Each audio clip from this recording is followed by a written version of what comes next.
This July, Family Fest Barbados invites you to be part of something powerful.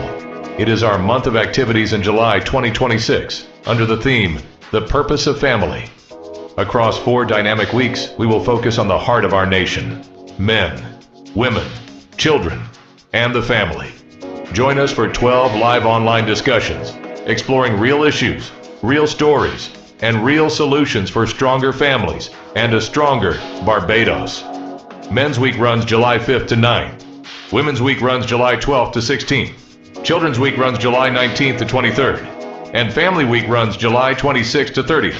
Stream with us live on Sundays at 5:30 p.m. and Tuesdays and Thursdays at 7 p.m. Then join us for our 7th anniversary fundraising gala, Saturday, September 5th, 2026, at 7 p.m. at the Hilton Barbados Resort. Enjoy a 3-course meal, entertainment, door prizes, and more. Tickets are $250 per person. Your support helps us to save families. Family Fest Barbados. Saturday, Health, September 5th. Hope, healing, happiness. For tickets and information, call 428-9611, 420-5717, or 832-5241. Family Fest Barbados. Saving families through education. We're Family Fest, giving our best, empowering families to be the pillars of society. Family Fest, bringing healing and rest to hurting families, bringing help, hope, healing, happiness. With God on our side, we're marching strong, looking out for hurting children all around.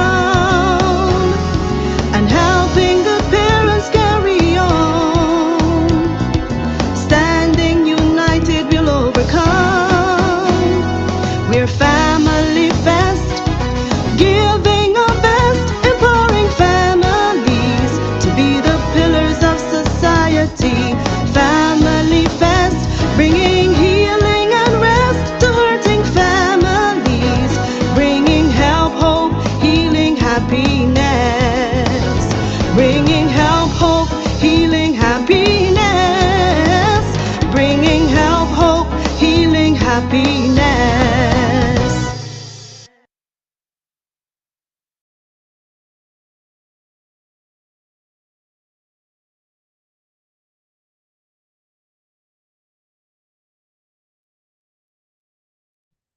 Hello, good evening, everyone, and welcome. Welcome to Family Fest 2026, Week 3. This week is the Children's Week.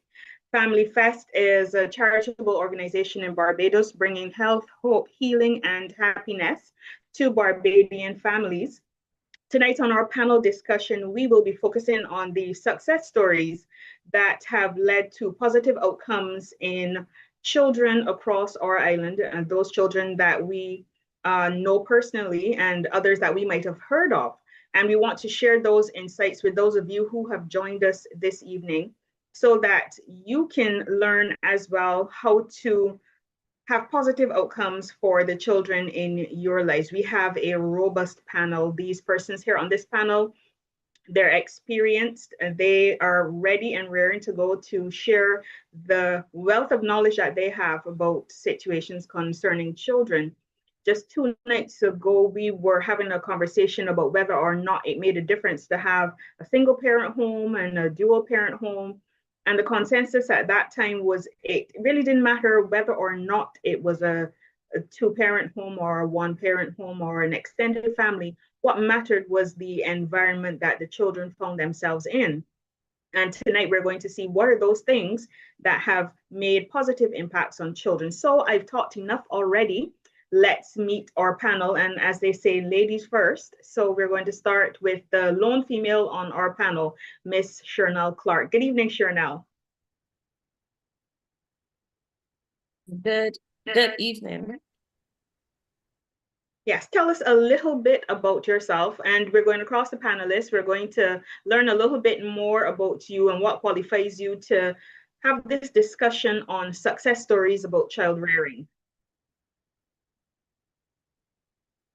Okay, I am a guidance counselor. That's my profession, but I've been in education and teaching for this is 25 years now. I am a mother of a teenager who is closer to adulthood than he is on the other side.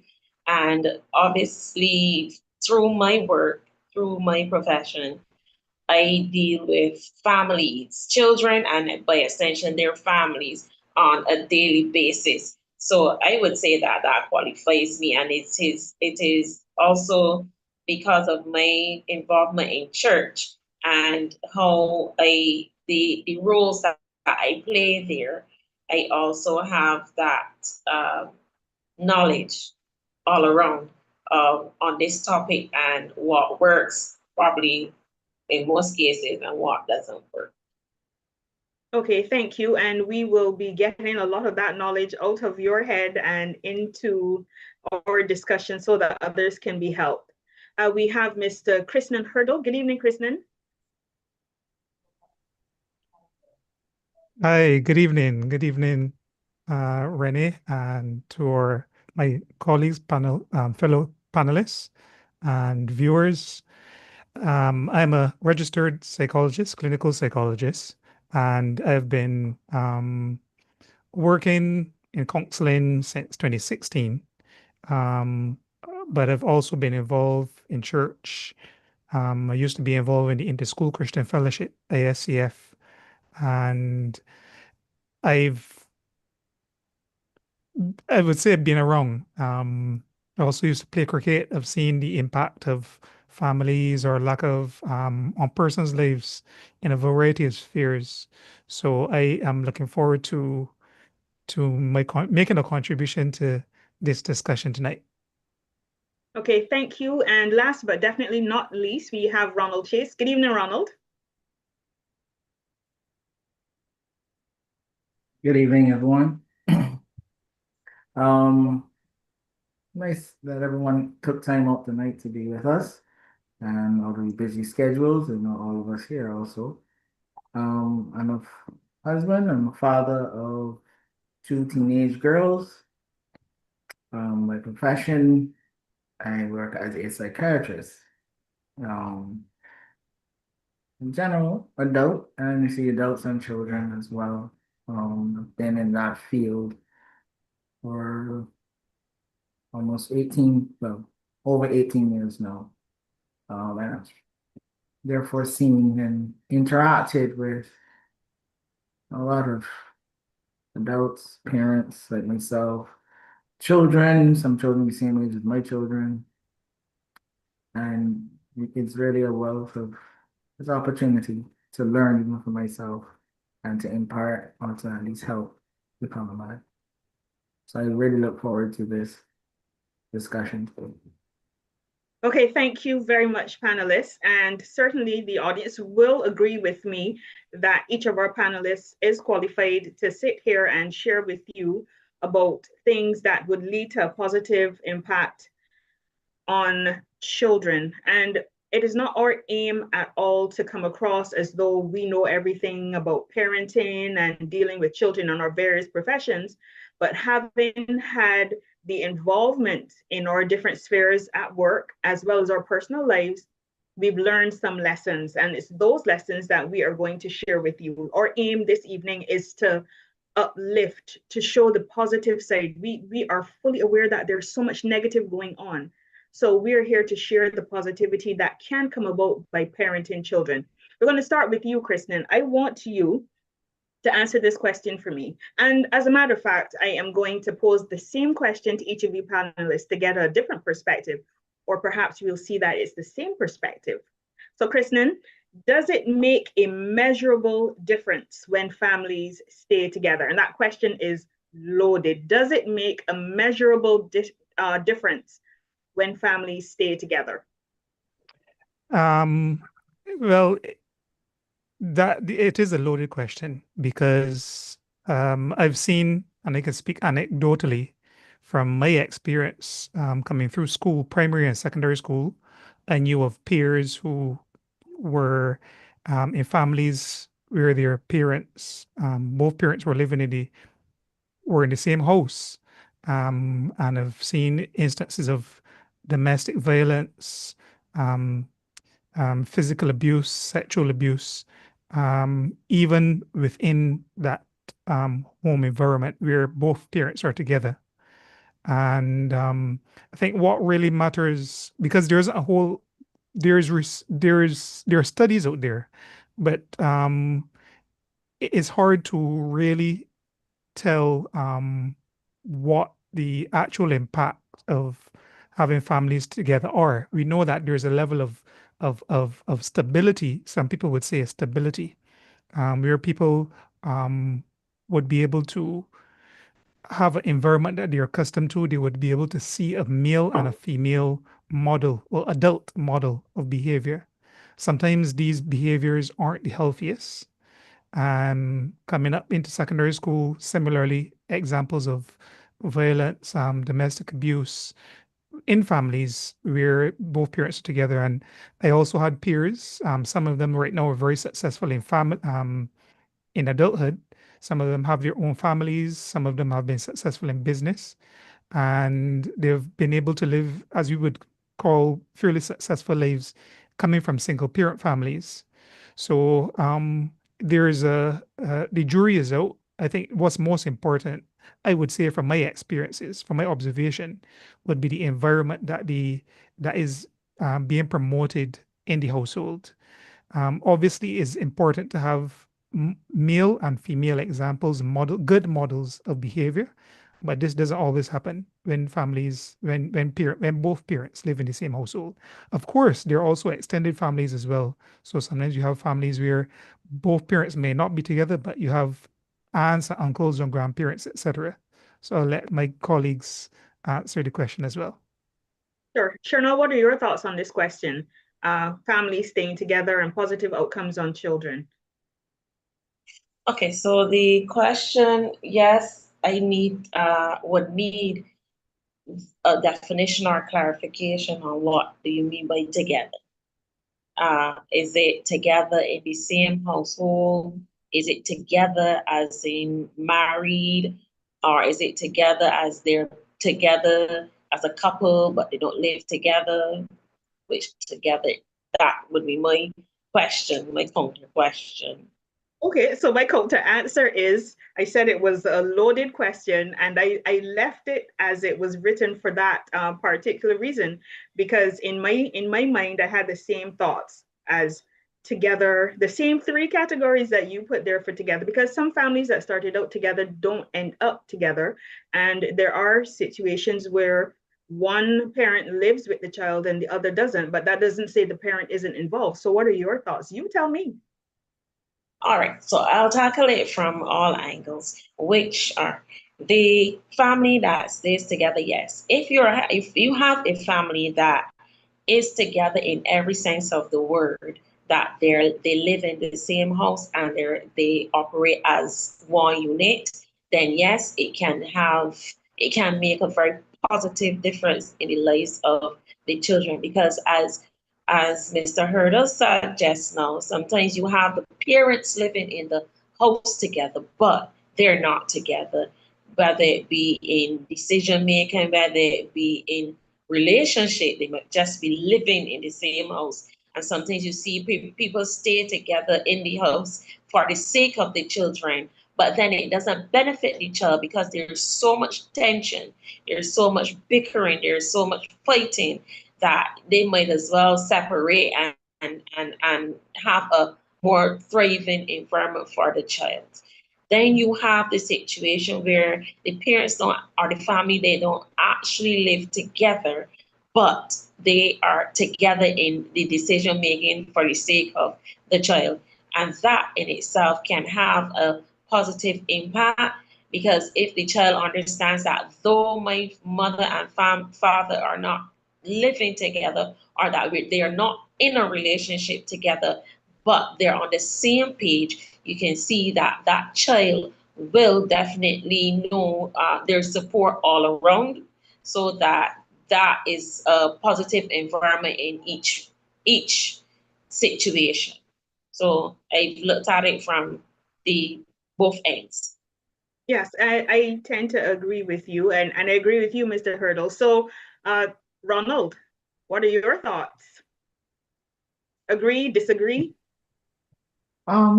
I don't think it's a matter of disagreement or agreement. I think it is a matter of what reality is. Reality for a home environment for persons look very different, can look very different. And it doesn't mean because it looks different that it is not a strong or supportive family unit or a positive family unit for the child. What I think is even, listening to the conversation every once in a while. You could have uh, parents that are together and married, but they're not on the same page. There's a lot of discord between the parents, or there's discord between parents and the child. But then you have a family that you have the parents don't live together, but they come together to make shared decisions. So to me, it family or what comprises the family unit can, especially in today's society, can be very varied. But I think the what really will make and characteristics of what a strong family, a supportive family unit, a nurturing family unit for a child goes above what people would say. I think not just, okay, well, you have two parents or you have extended family. I think the home environment must be predictable. Predictable, so stable, where the person knows that they can predict that there's emotional safety within the home and there's a secure attachment to their parents and their parents to them and to them with their siblings. And that security and that predictability that to me those are what would really make a nurturing home, no matter the quote unquote social or relationship dynamic in terms of who lives with who, who's married, who's not attached. Whatever it is, if the child comes into the environment and knows, I know when I get home, I am safe. I know when I get home, I'm allowed to express myself if I have an issue. I know when I get home, the world or its friends, the buddy at school, the children on the bus, whoever might tease me.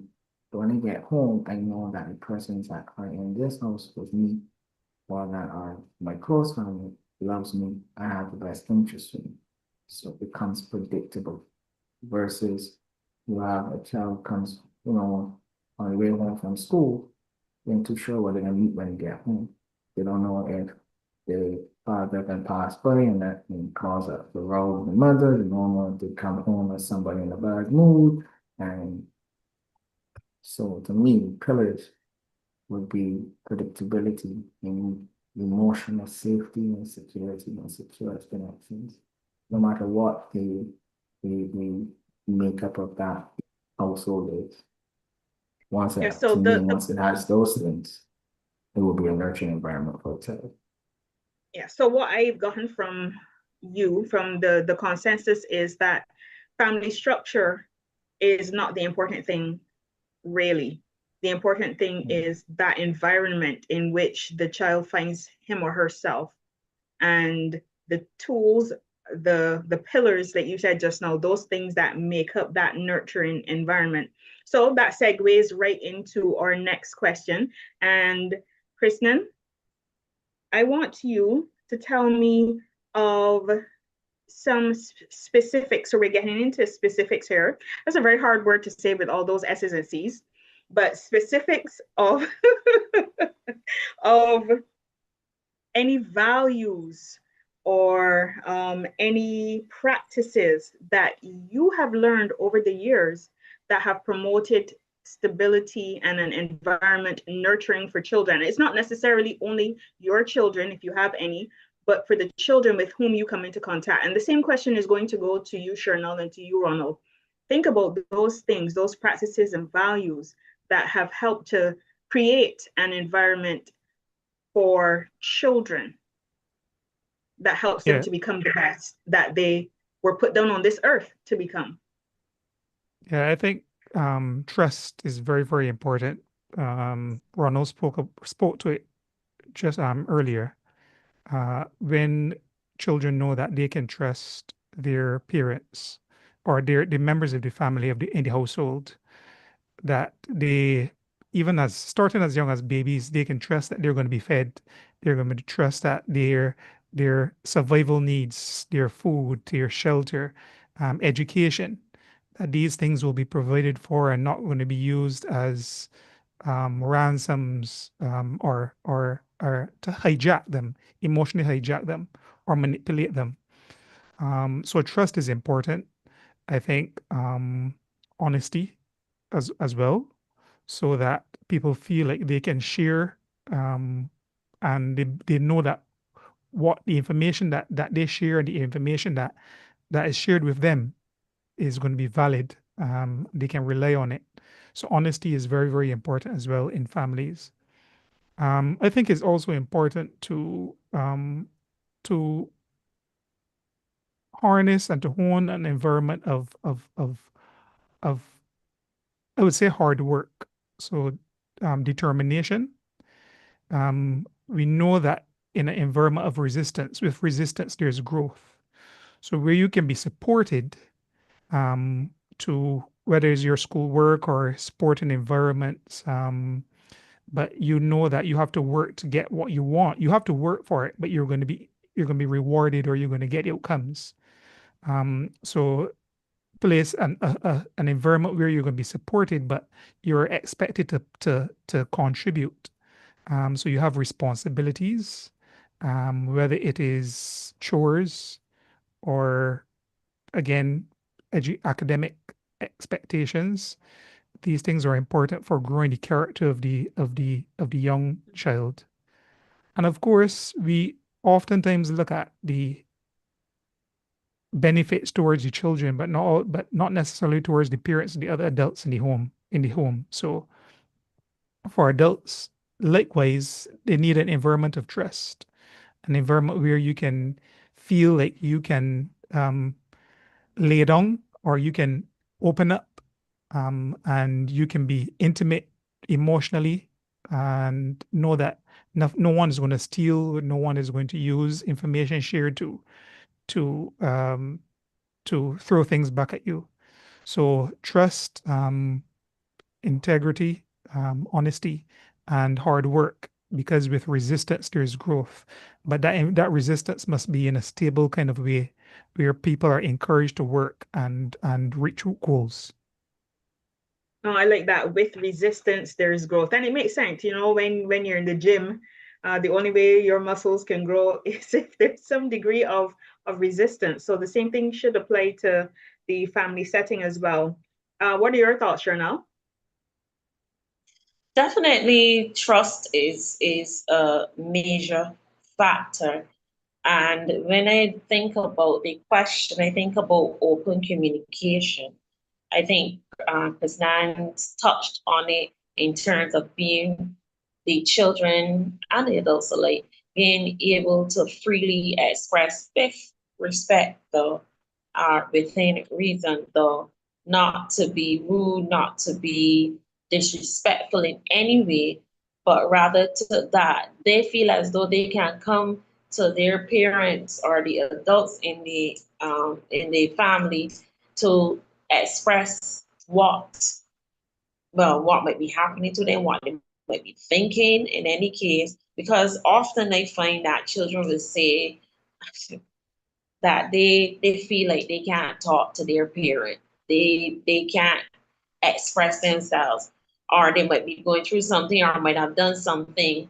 And in my capacity, there are certain things I have to tell.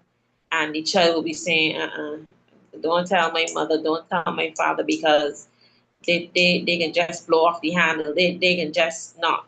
And it goes right back to what Dr. Ronald said about consistency, predictability. Because if the child understands that their environment is such, or that their situation is such that they can express themselves, then there will be no need to be scared, albeit they don't want to disappoint their parent. But at the end of the day, if they know that there's open communication, they'll be able to express themselves and be able to seek the support, basically, from their parent. I think that when children are valued, or they feel as though they're heard, that is something also that's a positive factor in their growth, as well as the whole notion of having responsibilities and taking accountability for their actions, their words and their actions. That is so very important, because we have situations where parents, the child will do something and they know that the child is wrong, but they don't tell the child that they're wrong. It is always somebody else's fault. It is always that somebody else did something to cause them. They just don't ask the child to take responsibility or hold them accountable for their actions. And that in itself will backfire. I've seen it happen time and time again, where parents uphold their children in nonsense, as you will call it. But then later on, they live to regret it, because the child does in turn rebel against them as well. So not teaching them responsibility and accountability, it works in the opposite direction, even more so than people might think. And I also think that parents will need to, or when I see parents who teach their children to respect them, to have respect for themselves and for others, that also helps them to grow. You don't want persons who have, first of all, no respect for themselves, and they don't respect others as well. We see it in the schools where they don't respect authority. So there's always trouble following when they don't respect authority, even sometimes when they don't respect themselves as individuals, boy or girl. If they don't respect themselves, then the growth is stunted. You see all sorts of problems starting, right? So I think these are things that need to be present in order to foster that whole notion of growth in children. Yeah, one of the important things that we need to remember as those responsible for children, either professionally or personally, is that children will not remain children. These children are going to become adults once they live. And if we have children who are not taking accountability for their actions, and they're supported in not taking accountability for their actions, they're going to become adults who do not take responsibility or for their actions or become accountable. And we see it in the workplaces. Persons have to put Yes. So we see these people, we see like the teenagers and so say they're among us. We are face to face with children who have not been properly managed. So the purpose of our discussion here tonight is to share those things that we've learned over the years for those persons who are now joining us at 726 in Barbados and across the Eastern Caribbean. And what we're talking about here on Family Fest is all about children, all about success stories, those things that have made the children in our lives, whether professionally or personally, successful. And we're sharing those tips with you. So grab a pen, some paper, or those of you who are techie, pull out your devices and take some notes so that you can look back. So we're on to Ronald now, and we're asking him the same question that we've asked our other panelists, Kristen Hurdle and Shernell Clark. Share those things that you think would be helpful to rearing profitable citizens in our country. That's generally what we're talking about, because we want, these are the children who are going to be taking care of us. So what things can you share, Ronald?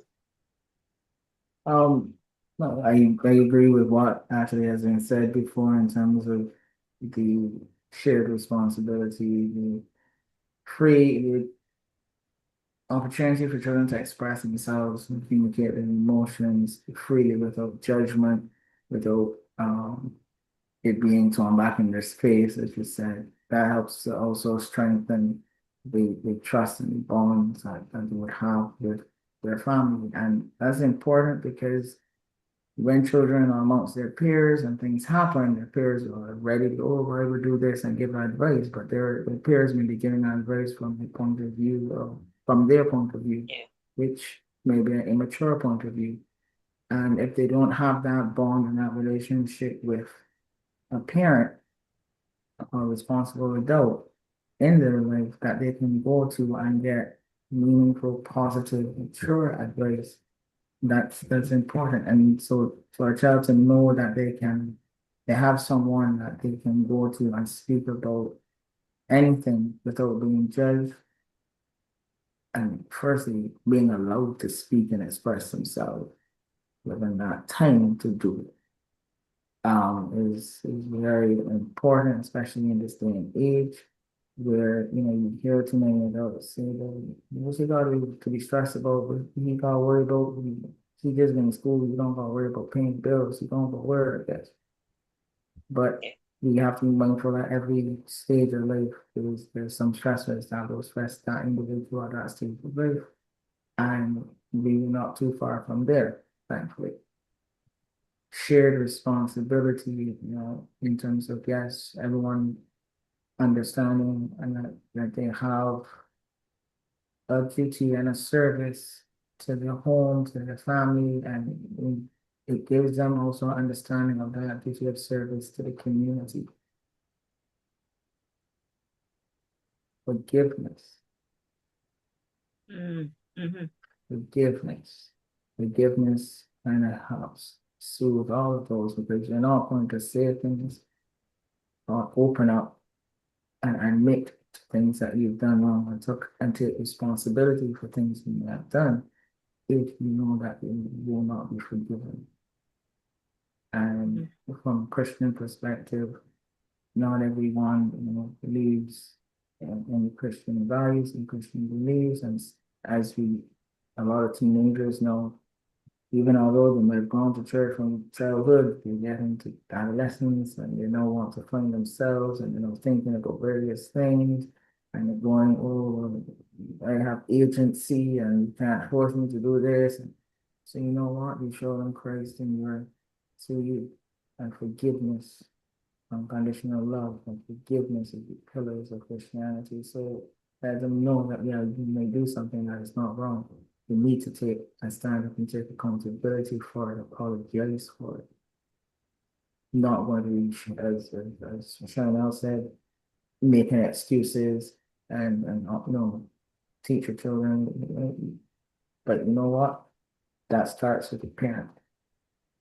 We as the parents, as the adults, have to be the example. We can't be expecting and telling our children we need to be open with the communication. We need to take responsibility for your actions, and we need to be honest. And we are not perfect, because just like the children, we are human, and we also need to have that boldness and lead from the example that when we have made a mistake, or we have done something that we shouldn't have done, or said something that we shouldn't have done, that we ourselves can apologize to the children. I know that sometimes is a topic of contention, or the parent and the child, that give them, to me, it teaches your child nobody's perfect. And the same way how mom and dad and granny can humble themselves and apologize and admit that they're wrong to me, when I am wrong, I need to give them and show them that level of respect as well. And I'm wrong at school when I'm going to the workplace, and I need to understand that I can't apologize and I should apologize. And that is a level of respect. Yeah, respect is key. I think out of respect comes so many different channels, so many different ways that we could go.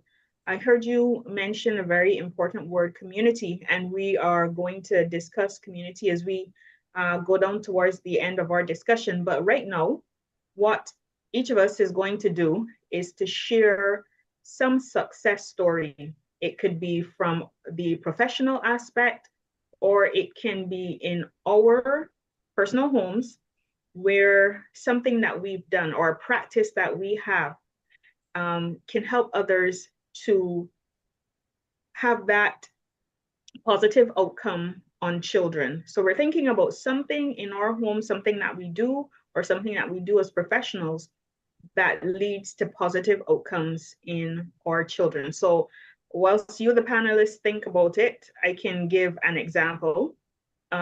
In our home, whether or not we might have an argument, or it doesn't matter. The children cannot pit us against each other. So and children are very, very observant, they would know, okay, wait, no, this is a good opportunity for me to try and get what I want. So they go to one parent and they say something, and then they either exclude the other parent, or they don't fully inform them, or they inform them of something that's not true. And they know how to play parents against each other. But for us, it is, have you spoken to mommy about this? Have you asked your father about this? Did your father say yes? Right? And that's something that has kept us in good stead, providing that net that the children can't fall through, because they might want to end up going someplace that they know they're not supposed to go. Teenagers, they want to go somewhere, so they're going to say something to one parent, say something to the other parent, and then look sharp.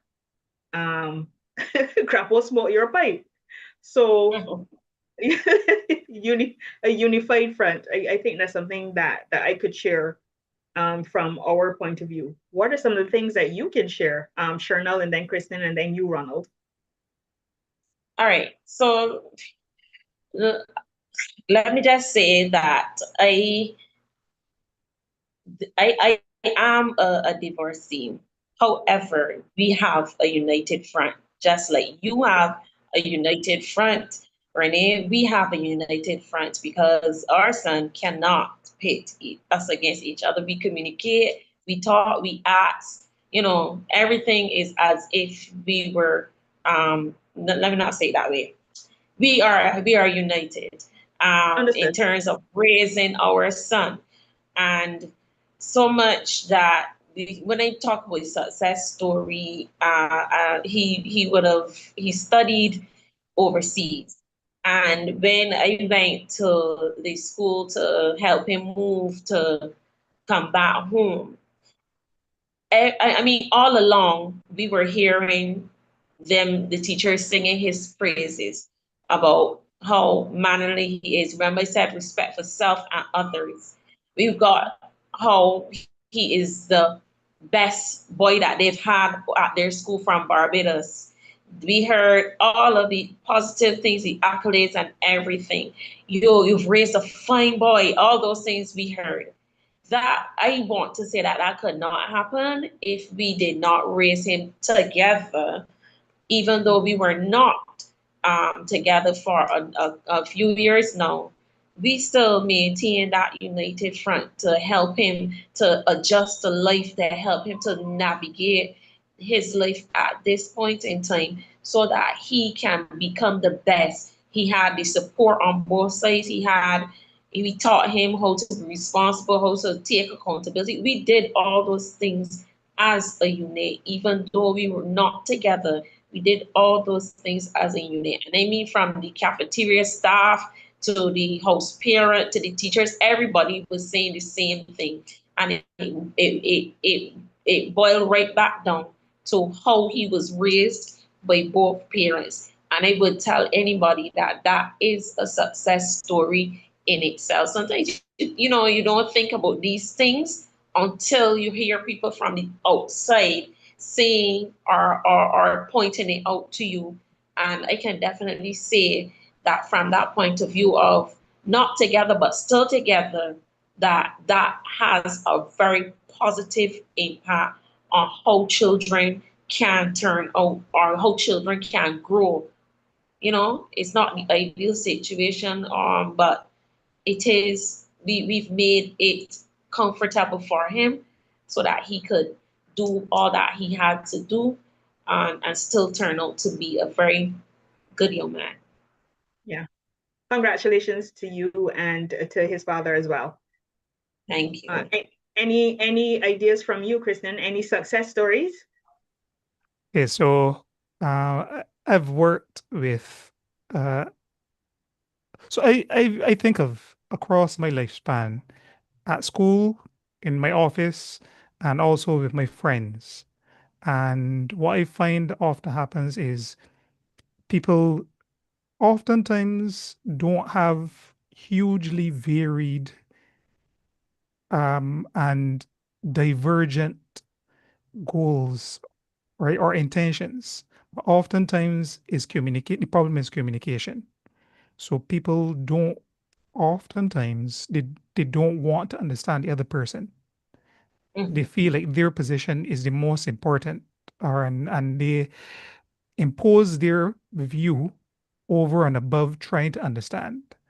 So Yeah. often, I know when I read Steve Covey's Seven Habits of Highly Effective People, one of the habits that really stuck out is seeking first to understand and then be understood. And in many instances, when I've worked with in office or dealing with personal issues with friends and family, what often is the issue is that people don't try to understand the other person. And when it comes to whether it's family, when it comes to marriage, relationship counseling, or um, some kind of mediation between several parties, the issue is that one person is not trying to understand the other. They just want to impose their perspective over the others without trying to understand how they feel, um, their perspective, seeing things from their perspective. So I think seeking first to understand the other person. And what I would encourage people to do is when there's some kind of conflict, let the other person know, respond to the other person to the extent where they tell you, "Oh, you got me now. I think you got me. You understand where you're coming from." When they say that, then you can make your perspective or you can share your position.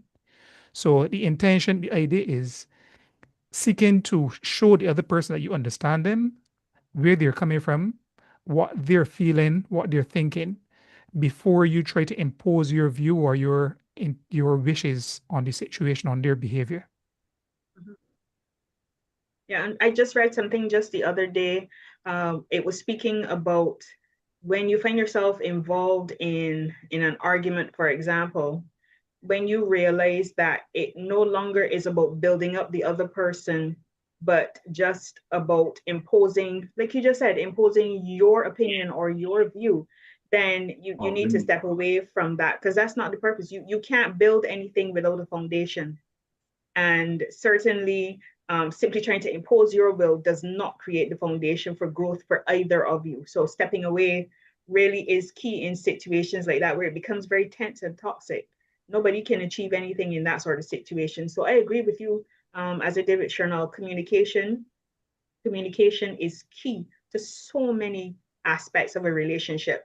And to you, Ronald, professionally or personally, I know that you have twin daughters and they have completely different personalities. So maybe you can speak to us about rearing children with different personalities, whether or not they're the same age, but two completely different personalities in the home. What tips and what things made rearing your daughters successful?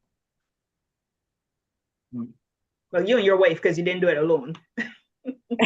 And the grandmother. Yes.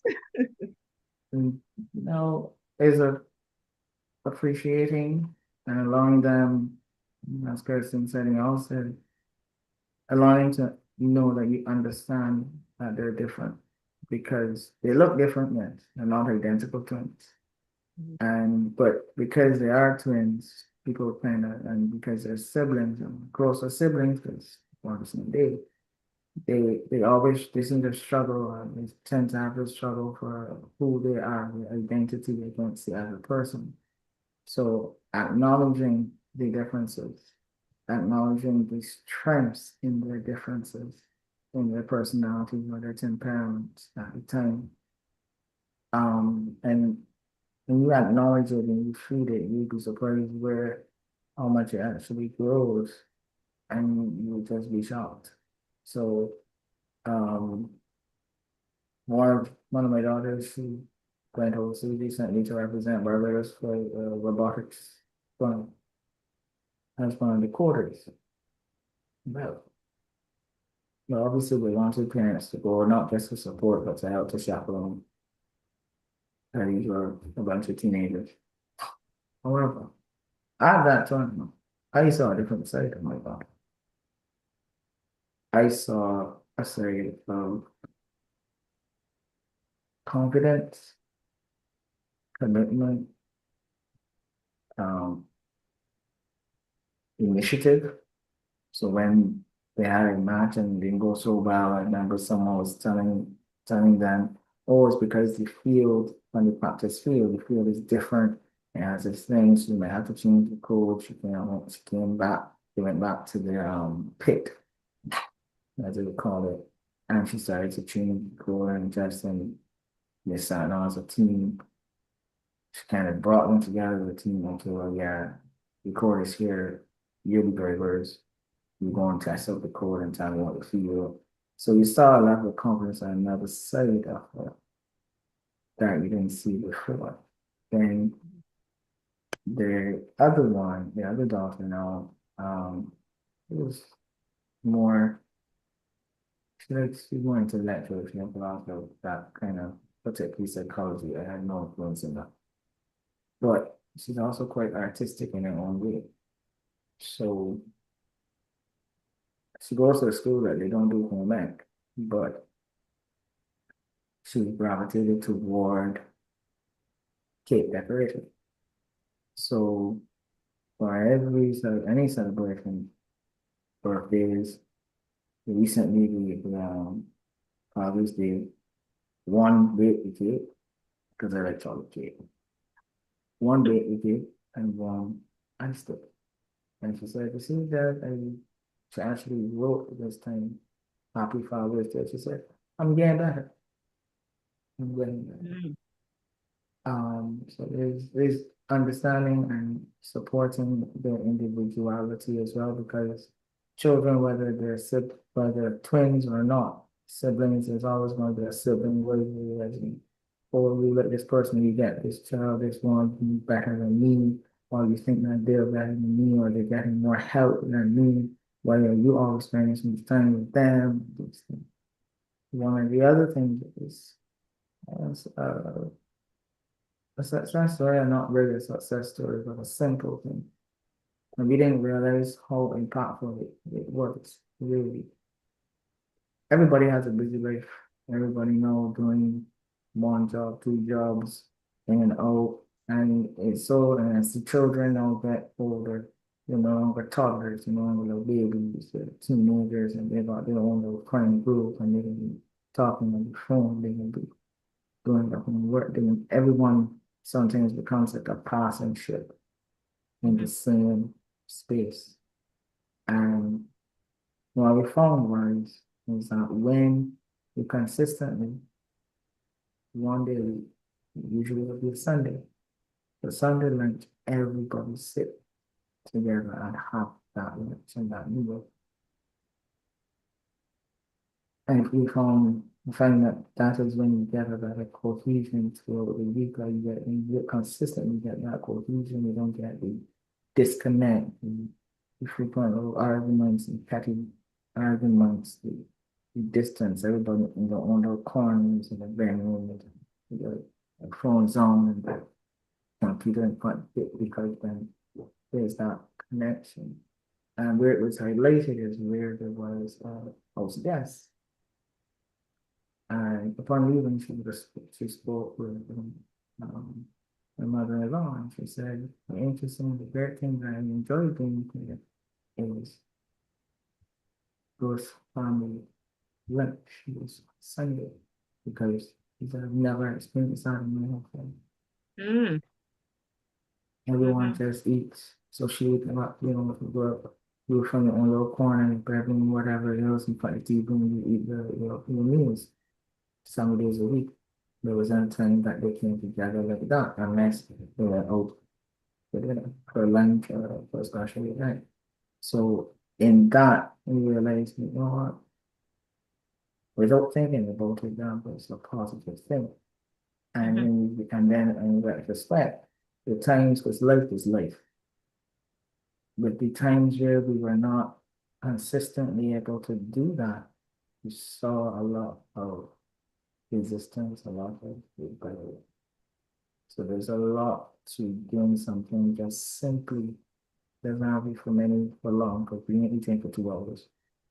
But something simply that the family as a unit can do together consistently, and that itself will increase the strength and the connectiveness inside that family.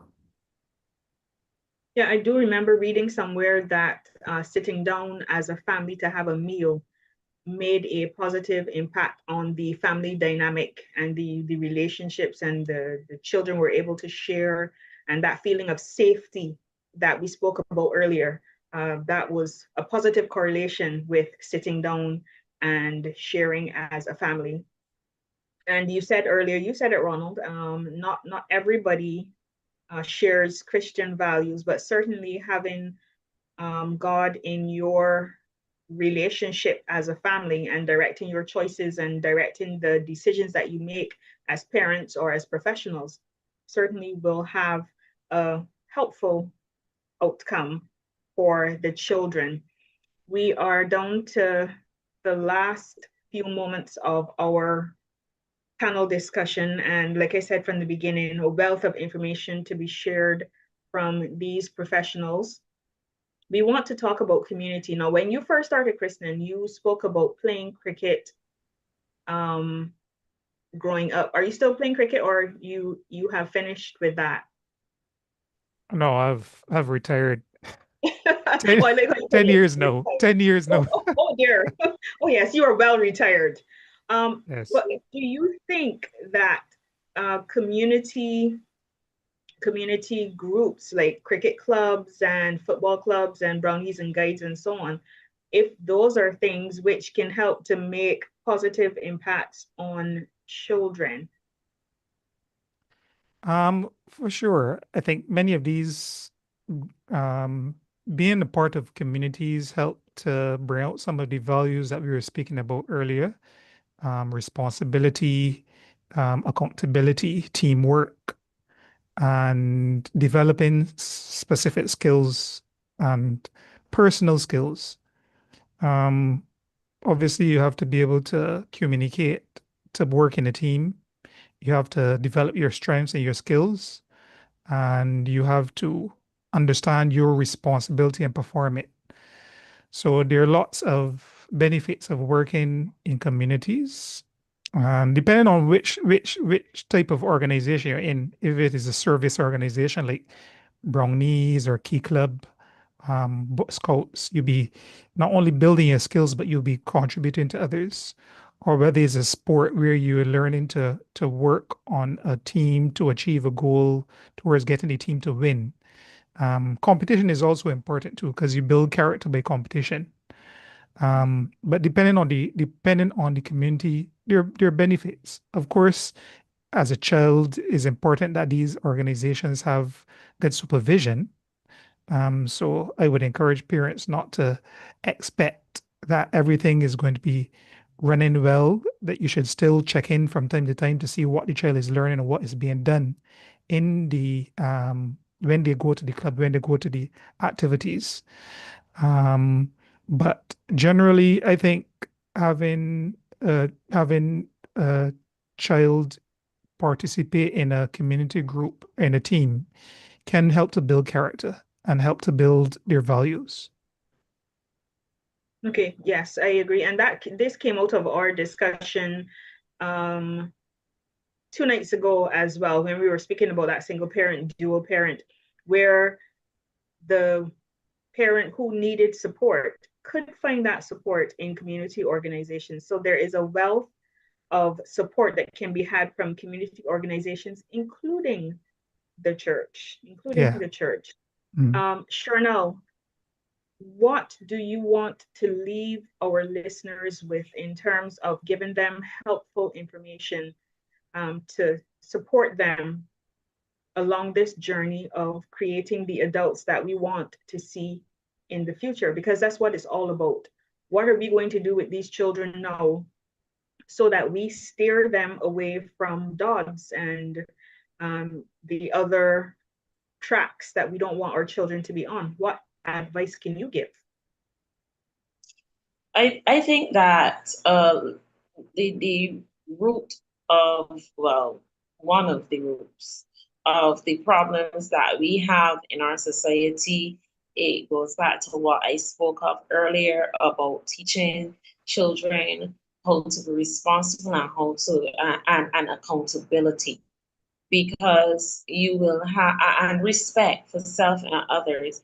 I find that children are they sometimes are very disrespectful, and I don't mean in terms of just being expressive. I mean that they're downright disrespectful. They do not respect authority, and everything that is said to them, rather than taking it to turn it into something to listen to or to follow, the advice to follow. Sometimes they just want to do their own thing. God forbid if a teacher should try to, or an adult should try to lead them in a different direction, or I should say a better direction. Sometimes you don't get that support from the parents. So when we go back to the whole idea of community as well, parents have to work with institutions such as the school, the church, the cricket coaches, the football coaches, the brownies, the scouts, all of those entities that can help to shape the child into something better. Too often you find that some parents are combative when you have to tell them, well, something about their child that they may not agree with.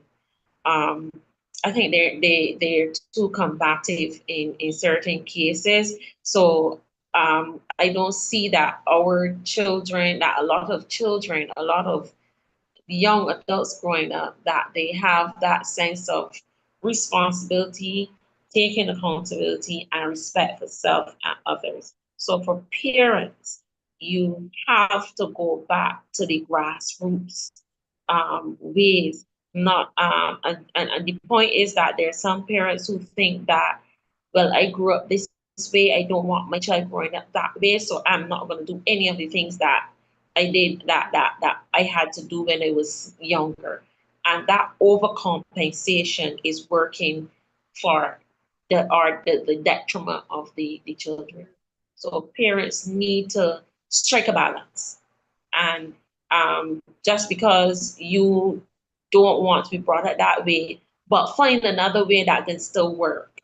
Don't be too lenient. Don't give them everything that they could possibly ask for and then expect that. I mean, and don't teach them responsibility. Then you are raising children that just want, but they're not willing to give. So parents, adults in the children's lives, you have to teach them responsibility, accountability, and respect for self and others. And that can go a very, very long way. Train up a child in the way he should go and where he is going, he will not depart from it. That simply means that that child will remember. Yes? They're not saying that child will be perfect, but Correct. the child will remember. Yes? Yeah. So that was what I would want to leave. Okay, and you, Ronald? what are your parting thoughts for our parents who have joined us? Parents, grandparents, aunts, uncles. What are your pearls of wisdom? Chanel spoke about respect and discipline. I would speak about emotional presence. As Yeah. parents and parents within our children, don't just be physically present, but emotionally present. When they say that, I mean, be there for them that they can express their emotions.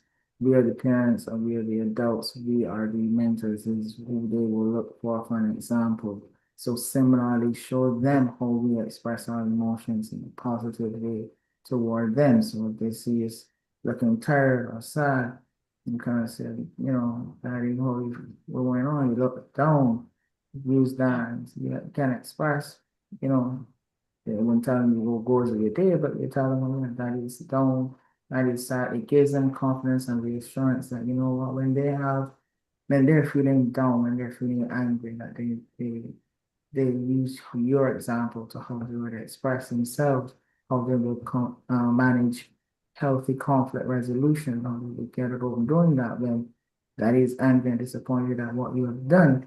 And I come and I sit and I listen to you, your reason.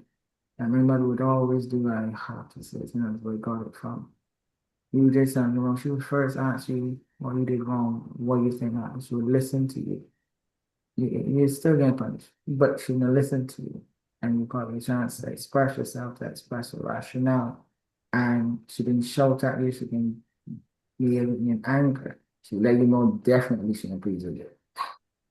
But that teaches our children healthy conflict resolution instead of what, you know, and that goes a long way because we're seeing a lot of violence in our community, within our schools, because we can't conflict resolute.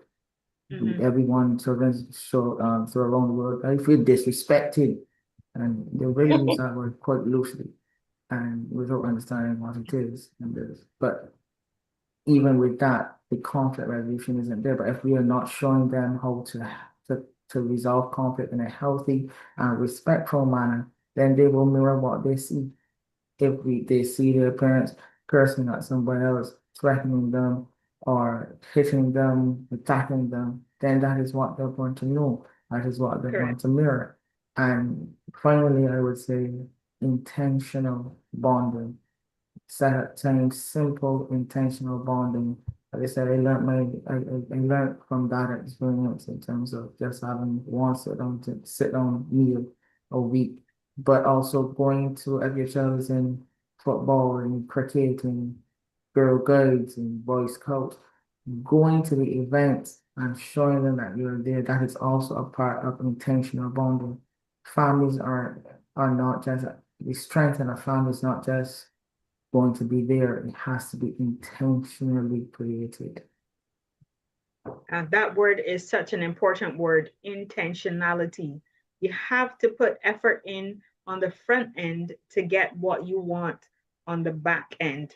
So tonight, this is the last discussion for Children's Week. We were talking about those success stories for positive outcomes in our children. What are those things that we did with our children, those in our professional and personal spheres that would have brought positive outcomes, and those things that we would have shared with you? There was so much. There's trust, there's emotional intelligence, there was honesty, there was structuring your home in such a way that children couldn't put one against the other, and so much more information. You have to go back and watch from the beginning.